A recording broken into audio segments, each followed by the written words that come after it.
Walmart and Amazon are thinking of launching their own stablecoin. Stablecoins and meme coins seem to be a thing everyone's doing. There's potentially a Trump coin coming out. Elon Musk has done a bunch of stuff with crypto tokens. But now Amazon and Walmart are stepping in with a stablecoin initiative trying to disrupt the payments plans. What's happening here, John?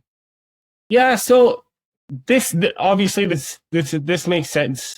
So for those of you that don't know, there's on average credit card interchange fees in the US are about 1.97 for Visa, 1.79 for MasterCard, and I think Amex is like 3.15 or it's ridiculous per transaction.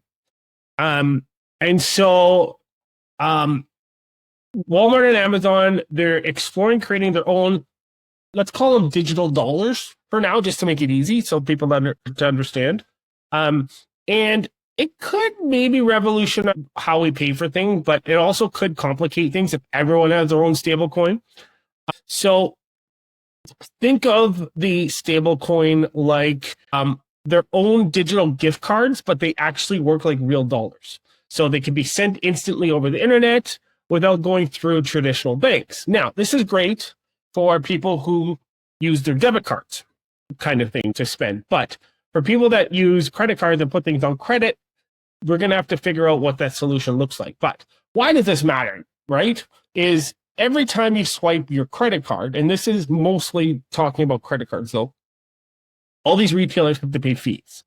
So for giants like Walmart and Amazon, this is billions of dollars annually that they're paying out. So if they create their own digital payment systems, they could potentially eliminate these fees and save massive amounts of money. Now, the catalyst for all of this is that the US Senate just recently passed the Genius Act, which creates the first ever regulatory framework for stablecoins, giving companies like Walmart and Amazon the legal clarity they need to move forward. What are your thoughts on this, Craig? Do you think stablecoins are going to replace credit cards? I don't think so. I like the overall concept, but how long have we been talking about decentralizing currency? Funding the debanked and all that stuff. But we come along to an interesting place where it's just too expensive. Traditional banking, MasterCard, Visa institutions have you locked in, and then the companies get a fee and they charge that on top of you. And say maybe you're not Walmart, let's just say you're a regular person and you're taking payments through PayPal or Stripe or whatever, they take their other percentages on top of that. And it really starts to add up and you want to start looking for a new solution. It's kind of like why when they cut the cord, they went cordless or whatever you want to call it, for cutting the cable and not having cable as much anymore, because it made more sense for them to focus on just the content they wanted, and they didn't want to pay all these absorbent fees. Now it's changed where there's so many different streaming services, for example, rather than Netflix just having everything, that it's harder, and as they get distributed and it's harder for you to have your content and more it costs more, people will start to pirate more, so because it costs more, so people are looking for alternative methods. And this isn't like pirating, but it is like, hey, we're getting gouged, we're getting high percentages on this these transactions, and we pay billions of dollars in fees. What would an alternative system look like, and why wouldn't we invest a few $100 million in a new system to replace our $1 billion in fees? Exactly, right? But again, people buy things on credit. And that's why they use credit cards, right? Because then they don't have to pay it right away. Yes. With stablecoins, you have to have the money to pay for it. Well, that's not necessarily true.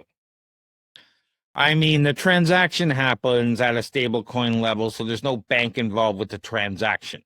Yeah.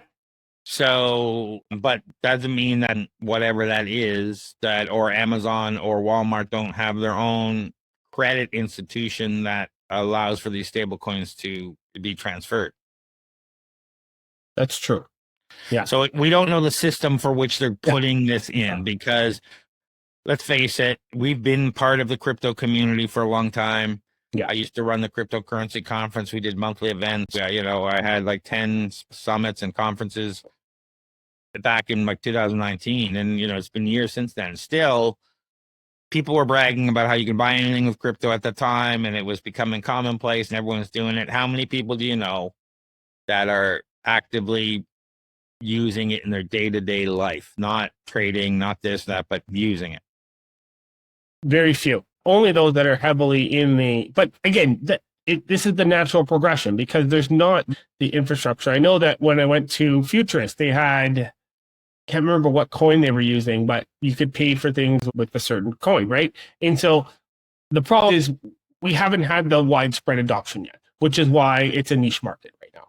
Because since this bill got passed, the Genius Act got passed, like even BlackRock a few years ago didn't have any investment in crypto. And now look at how much they have invested in crypto, right? So things are changing, things are growing.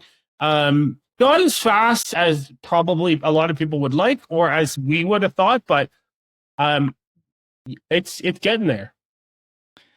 Yeah, Amazon's 447 billion in global e-commerce sales would benefit enormously from stable coin driven cost savings, but the consumer's not ready to deal with the complexity, so it has to be hidden. Yeah. So it has to be an Amazon card, a Starbucks card, or whatever that you just use and you refill, or that's attached to a bank account that just grabs it from your bank and goes, and there's no actual credit card fees or whatever that but they have to do the invisible technology. If you've got to constantly be saying, okay, I got to balance my streams, I got to convert this coin to that coin, it's changing so rapidly, how do I, I got to get it out, right? Because usually, it's great to have stuff in stable coins, but you usually, because only a few people take them, you want them out into cash at some point. So that means you have to convert it into something else usually to get it out. So that's what I mean. They have to build that background mechanism that uncomplicates these things for the consumer, or nothing happens. So if they can build a credit card like system that you just get the Walmart card that's hooked up to your stablecoin account and you just fill it up whenever, or it's attached to your bank account and it just actually does the transfers because it's Walmart on the back end, then maybe you got something. But we have to figure out how that whole process is happening. What is the mechanism? Are we going to be building a new Visa / MasterCard company that does all that on the back end for people? Because that's probably a fantastic opportunity. Yeah. So we'll have to see. And at the same time, people don't want everything in one. They don't want to say, okay, I got to go put money on my Amazon account, and I got to go put money on my Walmart account, and then I got to go put money on my Starbucks account, and then I got to go put money on, I don't need 10 accounts. We want one, you know, or exactly. Yeah, exactly. Like, I hope that this doesn't, I hope that we're able to find a common ground, but at the same time, it makes sense that these companies would want their own, so that they're going to reap the benefits of having their own stable coins, right? As opposed to, it's like a rewards, like Aeroplan or Air Miles, right? Yeah, and interchange fees in the U.S. total approximately $32 billion annually for merchants. So it's a chunk of change that 2 to 3% takes. Yeah, $32 billion in the U.S. So, being able to figure that out. The Genius Act includes one-to-one fiat banking, audit, compliance, and consumer protection rules. The stablecoin pilot programs are expected within 6 to 12 months of legislative clarity. So I guess they're still going back and forth on what does this mean specifically? What does this mean? And so, whenever there's this new kind of movement stuff, there's legalities need to be worked out. If you ever worked in a highly regulated field or something like this where they just, the rules weren't set yet, but you're working with companies that are working with the regulators and things change. So generally, if you're open and honest and you document everything, if things change, they give you the breathing room to switch because we've been working on this and then you decide to go different. Great. Now give me, whatever to switch. But it takes a while for this stuff to get worked out. Oh, it does. So I think it's going to be several years, just me personally, for legislative clarity. What do you think? Absolutely. Yeah. And speaking of years, I don't know if you remember back in 2019, Zuck Bucks in baseball. They wasn't called Zuck Bucks, but it was dubbed Libra. Whatever happened to that? I know it didn't work out. They abandoned the project, but like I'm just curious because like it was huge one day and then gone the next kind of thing, right? Yeah. And, you know, again, no one wants 100 different stable coins. Right? Yeah. They want the American coin, the Canadian coin, or whatever you want to call it. Yeah. That's matched to our currency. You know, don't get me started and say, oh, I'm anti-American, anti-Canadian. I'm just saying we want something tied to the Canadian currency, call it what you want, that you can use anywhere. Yeah. It's like when you go to the CNE and you can get those CNE bucks that you can spend in a certain place, but most places don't take them. Or you go to a festival, and a lot of times that used to be the case, but now they've changed it a little bit. But you know, you can buy bucks there and use them there, but most places don't take them when they can't use that out of the park. And you're like, okay, why would I lock myself in? I have $100 cash that I can spend anywhere, but now you're saying I got to put $25 on Walmart and $25 on Amazon and $25 on Starbucks. But if I want to buy $50 something over here, I don't have enough money now because I spread it around everywhere. Yeah. So yeah, it's just, but I mean, I love where this is going because I think, at least I believe, the banking industry is due for disruption. Yeah. And again, this is less about cryptocurrency and it's more about payment infrastructure catching up to the internet age, in my opinion. Yes. Yeah. And this is when things get serious. This is when big money starts to say, hey, let's build a crypto infrastructure for the average consumer to wipe out $32 billion of expenses in our industry. People will spend money and this will actually start to happen. Like before it was hobbyists, before it wasn't big industry, they were kind of anti this. But now that there's big money behind it, I think we're going to start to see consolidation and forward moving. Yeah, for sure. I agree. Yeah.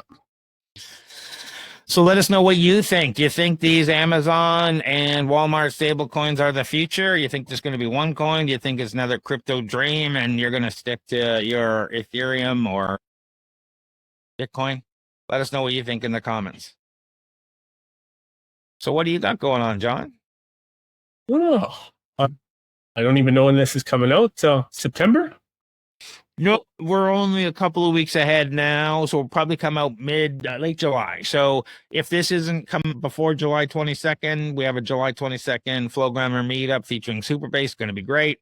I think you're presenting at that. I'm presenting that. We got a couple other people lined up. The swag from Superbase has been sent, so it's on its way. Awesome. I don't know what that is, but we'll see when it arrives. And in August, we'll be doing another Flowgrammer event. I haven't picked the date and whatnot yet. And we'll be back at Start of Investor Drinks in September. But what do you got going on? I saw something where you're presenting. Oh, yeah. Well, this will be passed. It's yeah. I will have presented on government funding. And if you have any questions on government funding, reach out to me on LinkedIn, John Irwin. Fantastic. For everything else, check out flowgrammer.ca for business and AI automation. We'd love to hear from you. If you're looking to automate stuff in your business, go over to flowgrammer.ca.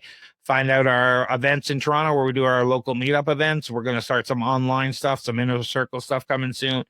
But check out everything going on over there for business automation. Book a free call if you like. And for everything else, for our startup community, go check out torontostarts.com. Thanks, everyone, for watching and listening. Thanks, everyone.